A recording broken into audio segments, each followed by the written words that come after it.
Hey y'all and welcome. My name is Meg and today I'm going to talk to you about the books on my summer TBR.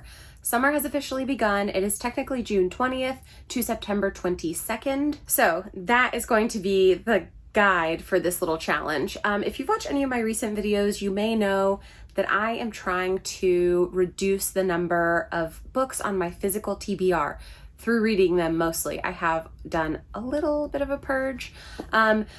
But I think we might be at the end of the purge for now. And so it is time to get down to actually reading all of these books that I've collected over the past, gotta be 10 years.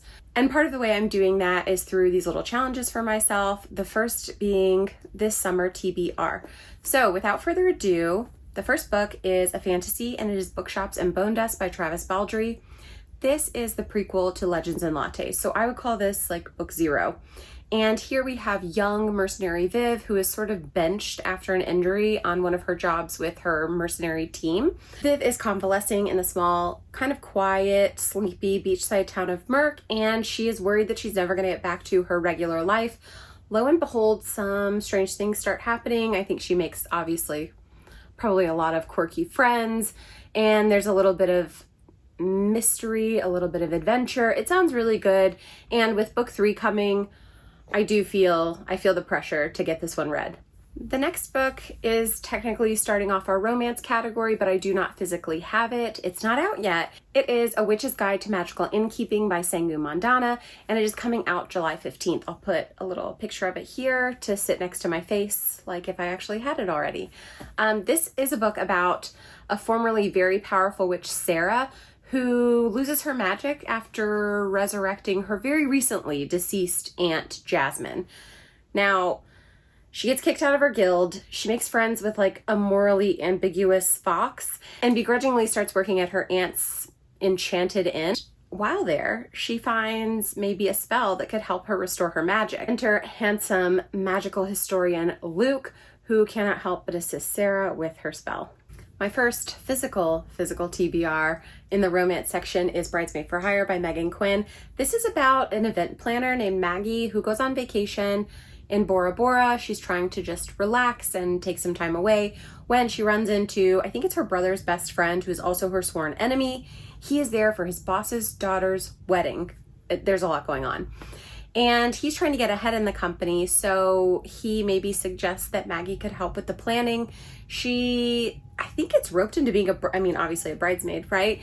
And maybe helping plan the wedding because she thinks it can take her business to the next level. But there's a catch, and it's that she has to pretend to be Brody's girlfriend. And like I said, they don't like each other. At least she doesn't like him. So I don't know, it sounds pretty good, little enemies to lovers. I think this is the first in a series also. There's at least one more out right now. I don't know how many there will be eventually. I don't know if they're interconnected standalones. I don't know if you need to read them in order. It's cute. It seems fun. It is thicker than a Snicker, and I really hope it's going to be good. Next might be a little odd for a summer TBR, but this is Wreck My Plans by Jillian Meadows. Yes, it's true. This is a Christmas tree. I don't care. I want to read this book. I read Give Me Butterflies, I believe at the beginning of April, also by Jillian Meadows. I loved it. I still think about it, I don't know, every 2 to 3 days. It's constant. I absolutely devoured it and I loved it. So I went looking, I found this. This is what Jillian has to offer me right now, and I'm hoping it will hold me over until I can get to the next book in her Sisters series that Give Me Butterflies is the beginning of. So anyway, here we have Lena, who is kind of going through it, but also it's Christmas time and she wants to like go home and surprise her family. Unfortunately, her older brother's best friend is also surprising everyone, and maybe he like overshadows her coming back to town. I think they're gonna fall in love. Yeah. And maybe there won't be a third act breakup. Another romance I really want to get to this year is Mrs. Nash's Ashes by Sarah Adler. I have read one other book by Sarah Adler and I really, really enjoyed it. So of course I have this, and it just sort of keeps getting pushed off. And now is the time. This is the epitome of a summer book for me. There's romance, there's a road trip, there's the beach, there's like a dead old lady. I don't know. Strike that one. We have Millie here, who is on a mission to help her old lady best friend. I love an old lady best friend. reunite with the woman she fell in love with like 80 years ago. The only problem is that her old lady friend has died. So she will now be traveling with Mrs. Nash's ashes to reunite the two of them. Unfortunately, some sort of like technical glitch, I don't know, like the CrowdStrike thing maybe happens, and it grounds a ton of flights. So she is forced to travel from DC to Key West with this dude that I don't know, he's like an acquaintance, but not really. She knows him through her ex, so like that's never good, right? And they take this road trip together. He seems like maybe he is a little bit of a stick in the mud, but they're gonna fall in love and everything's gonna be great. So it just sounds like a really good time. I love a road trip. It sounds great, and I'm itching for a road trip myself. So my final romance book on this summer TBR is Till Summer Do Us Part. This is also by Megan Quinn, and this is a very recent acquisition. I don't have really anything to say for myself about that, except that there's another new bookstore in our area. They just keep popping up, okay? And like, I have to go. So this is about a woman who starts a new job. I can't really tell what her job is, but the company is all dudes, and she thinks she's gonna find like this very bro, fratty, whatever situation, but they all end up being happily married. And in an effort to impress her boss, she says she's married. Well, when pushed about this, she's forced to say like, oh, I have a bad marriage, like, you know, trying to push them off. Well, her boss's husband is a marriage counselor, so she gets roped into that. And her best friend's brother agrees to be like maybe her fake husband. So it's one of my favorite things, like a fake dating or marriage of convenience, like mashup, it seems like we have here. And like that just sounds right up my alley. I've heard really good things about this so far, so I am so excited to jump into it. And again, the sprayed edges, they're too pretty. The next category in my summer TBR is going to be mystery, and the first book there is A Grim Reaper's Guide to Catching a Killer. This is about Kathy. She's a Grim Reaper. She is pregnant with her soon-to-be ex-husband's baby, and she has a missing soul.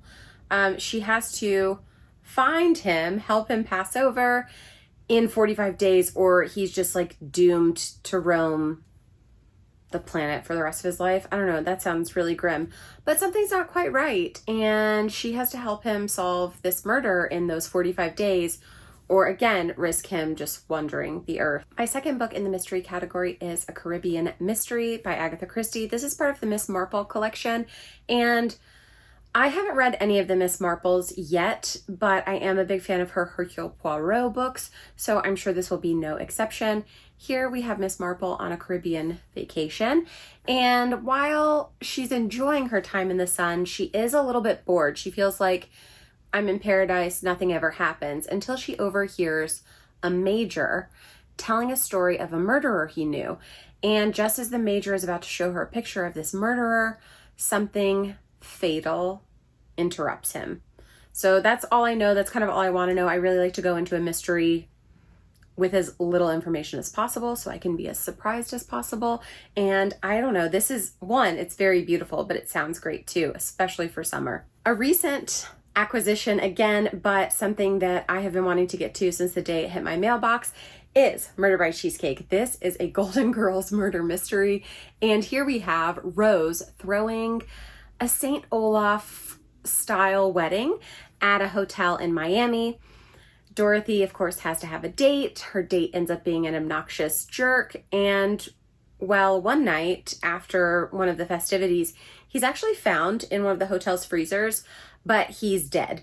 And Dorothy is the main suspect, so I think the girls have to noodle out who the real killer is in time to save Dorothy, and it just sounds wonderful. I really hope that this book can capture the life and vibe of the Golden Girls and feel like it would just be a really long episode. My final mystery is Death and Croissants by Ian Moore. This just sounds really fun and funny and maybe silly. This is about a man who owns a B&B in France, and he just feels like nothing is really happening in his life, nothing is going on, until one day one of his older guests disappears, and all that's left behind is like a bloody handprint on the wall.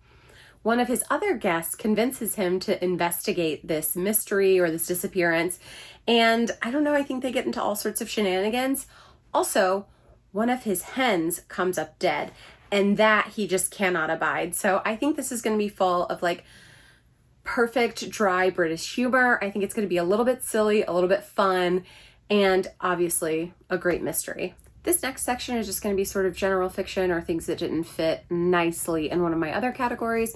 And first up is a book that I've had for quite a while. It is called Indigo Isle. This is by T.I. Lowe. This is about a young woman from South Carolina who 15 years previously left South Carolina to become a scouting agent in the film industry.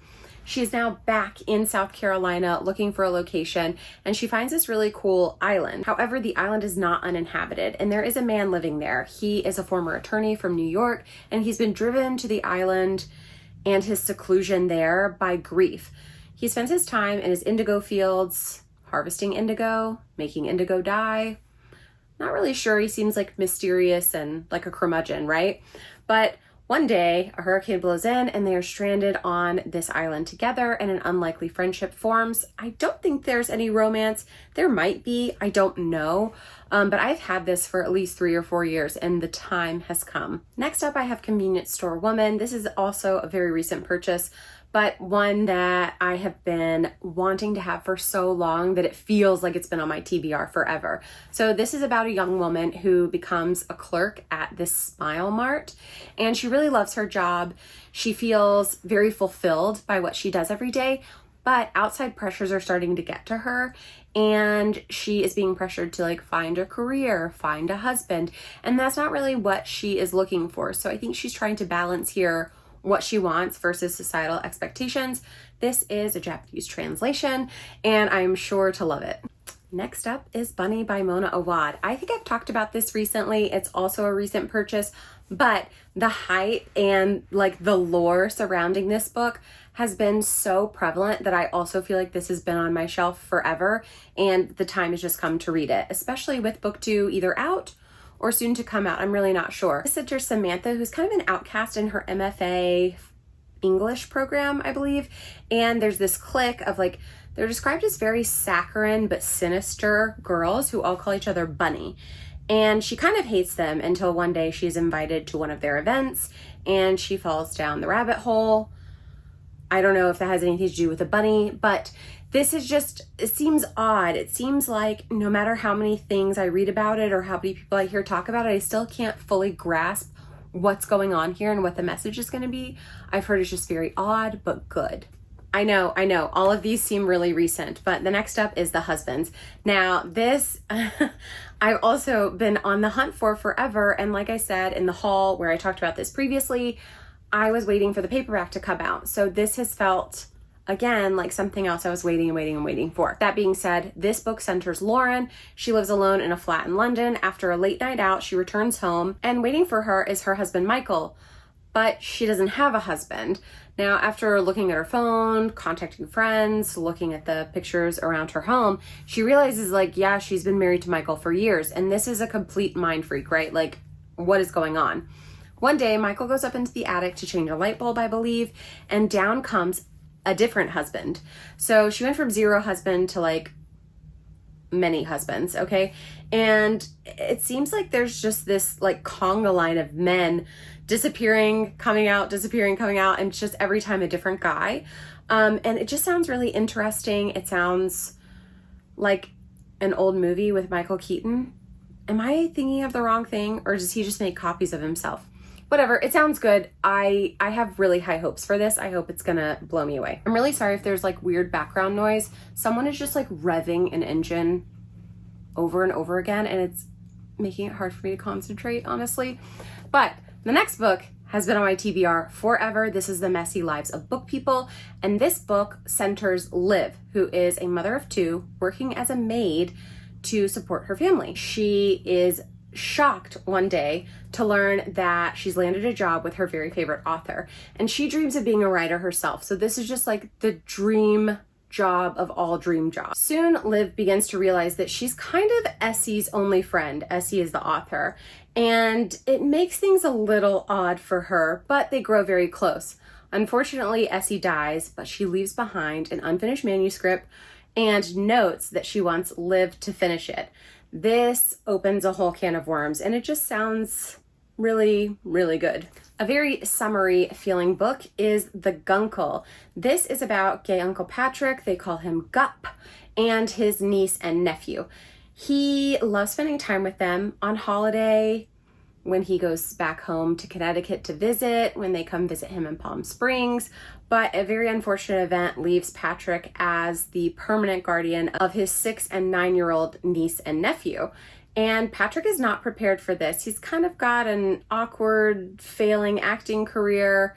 He is still grieving the loss of like his great love, and he's just not ready to become a parent. The rules for being an uncle are not the same as the rules for being a parent, so he's navigating that. It sounds really sweet and it looks fun, but I'm sure there's going to be like some heart-tugging moments in here. Moving on to the horror category, I've read a lot of fantasy and a lot of romance and a lot of like cozy stuff lately. I am ready for some horror. I'm ready for some weird, creepy nonsense. And first up to fill that void is The Haunting of Ashburn House by Darcy Coates. This is about Ashburn House, and Ashburn House is known as like a creepy old haunted building. The kids like dare each other to go inside. Everybody knows about Ashburn House. When Adrienne inherits the crumbling manor, she only sees this as a lifeline until things start happening and furniture is moved when she leaves the room and messages are showing up on the wall, and something dark and sinister is lurking in Ashburn House. She doesn't know how to escape it. She doesn't know if she can survive, but she does know that the dead are not gone in Ashburn House. I'm sure you'll remember this from one of my recent hauls as well. This is Perfume by Patrick Suskind, and this is a translation. It is creepy, it is weird. It is about a perfumer who descends into madness and turns to murder. That's all I'm gonna say. That's all you need to know. Look into it more if you want to. It is creepy, it is raw. I think it's gonna be good. My final horror book on this list is The Paleontologist by Luc Dumas. This is about a haunted curator of paleontology who is drawn back to his hometown after his aunt passes away. And he ends up at the same museum that as a child, his 6-year-old sister was abducted from. And like, this just seems really bad for one's mental health. When he arrives, the museum is in terrible shape. It seems to be crumbling and like weird stuff is going on. He's seeing and hearing things that he can't explain. He's seeing bloody footprints that like no animal in this world could make. And I don't know. I don't know if there's like a ghost velociraptor stalking him or if he's just absolutely losing his mind. But either way, it sounds kind of good. Those are all of my physical TBR books. There's one other book that I don't have. It's not a pre-order. I'm not really planning to get it. It is called Saltwater by Katie Hayes. I'll put it right here. And this is a psychological thriller based around a family and secrets. And I think they're on vacation when all of this is happening and maybe like a beach house or something like that. I don't know. I just sort of saw it in passing. It sounded good. And again, it's a psychological thriller, so it didn't really fit in any of my categories. But it's one of those things that I just need a tiny taste of what it's about. I don't want to know too much because I like the mystery. And lastly, very exciting, I have a few ARCs that I've received and they are all coming out in that summer period. First one is Heartstrings by Ivy Fairbanks. This is book 2 in her series Love in Galway, and it is a second chance romance between a musician and a doctorate student, and I cannot wait to read it. I got the ARC when I was on that Blue Ridge trip with my mom, and I may have danced around on the sidewalk when I got the email. I was so excited. I also received an ARC for Tessa Bailey's newest novel in her Big Shot series. It is called Picture Perfect. I will also put a picture of it here. This is about, if you're familiar with her series, you'll know, and if you're not, I'm sorry. One of the O donors, and this will be Robbie's story. Like I said, he's kind of a playboy, kind of cringe, honestly. Like, that's the vibe we've gotten for the past 3 books. He is a hockey player. He plays on Burgess's team. Seems like we're moving into the hockey pretty heavy. Like, everybody's going to be hockey from now on.